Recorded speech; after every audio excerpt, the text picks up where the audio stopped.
ሰላም ጤና ይስጥልን ክቡራን የዩቲዩብ ቤተሰቦች፣ የሰዓቱን አጫጭር መረጃዎች እየቀርብ ያለው እስከ ፍጻሜው አብራችሁን ቆዩ።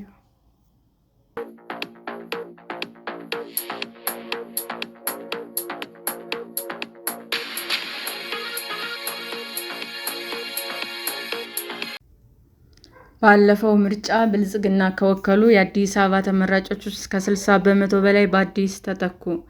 በ2013 ዓ.ም በተደረገው አጠቃላይ ምርጫ ገዢው ብልጽግና ፓርቲ ወክለው በአዲስ አበባ ከተመረጡ የፓርላማና የከተማ ምክር ቤት ተመራጮች ውስጥም 62 በመቶ በአዲስ ተተኩ።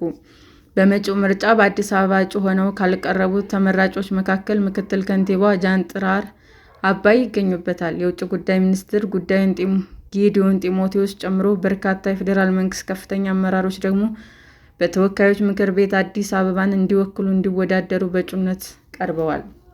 ብልጽግና ፓርቲ ግንቦት ላይ ይካሄዳል ተብሎ በሚጠበቀው 7ኛው አጠቃላይ ምርጫ ላይ ለአዲስ አበባ ከተማ ካቀረባቸው 154 እጩዎች ውስጥ 96 ያህሉ ባለፈው ምርጫ በመዲናዋ ያልተወዳደሩ እንደሆኑም ቢቢሲ ያደረገው ዳሰሳ ያሳያል።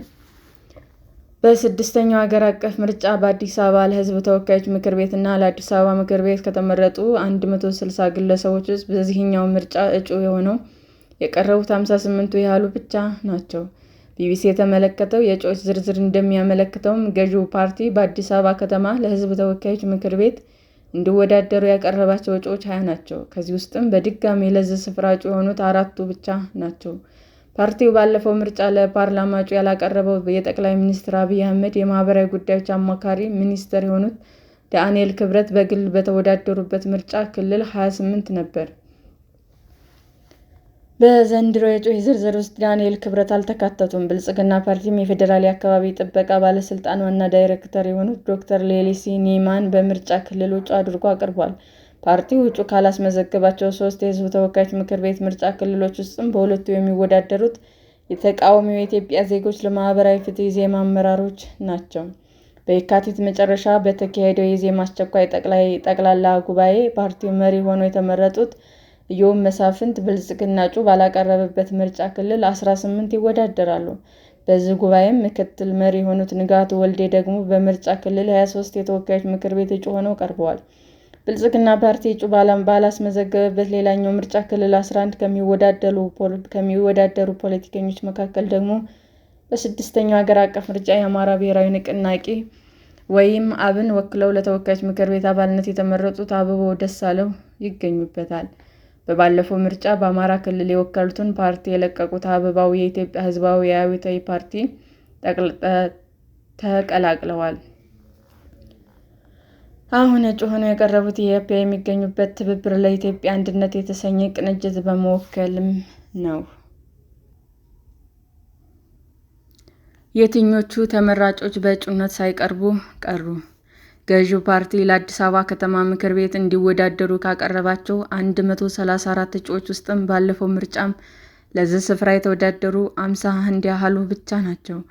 ከንቲባ አዳነች አቤቤ፣ የሰላምና የጸጥታ ቢሮ ኃላፊ ሊዲያ ግርማ እንዲሁም የጤና ቢሮ ኃላፊ ዶክተር ዮሐንስ ጫሌ በድጋሚ እጩ የሆኑት የከተማዋ ከፍተኛ አመራሮች ናቸው። በአሁኑ የገዢው ዝርዝር ውስጥም ካልተካተቱ ከፍተኛ ባለስልጣናት አንዱ ከመስከረም 2014 ዓ.ም አንስቶ የአዲስ አበባ ከተማ ምክትል ከንቲባ ሆነው እያገለገሉ ያሉት ጃንጥራር አባይ ናቸው። ምክትል ከንቲባዋ በዘንድሮ ምርጫ የሚወዳደሩት በአማራ ክልል ሰሜን ወሎ ዞን መቄት 1 ለክልሉ ምክር ቤት ነው።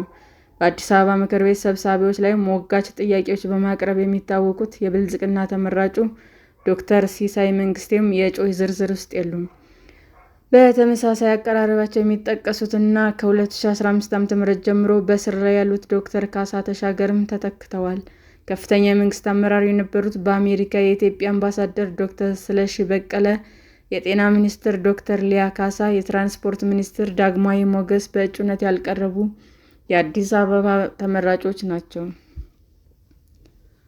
በ2016 ዓ.ም ከስራና ክህሎት ሚኒስትር ዴኤታነት የተነሱት ንጉስ ጥላሁን፣ ከሀገር የሸሹት የቀድሞ ሰላማዊ ሚኒስትር ዴኤታ ዶክተር ስዩም መስፍን እንዲሁም የቀድሞ አዲስ አበባ ከተማ ኮሚኒኬሽን ኃላፊ ዶክተር ዮሐንስ ዘውዴም ከተተኩ የቀድሞ ባለስልጣናት ውስጥ ተጠቃሽ ናቸው።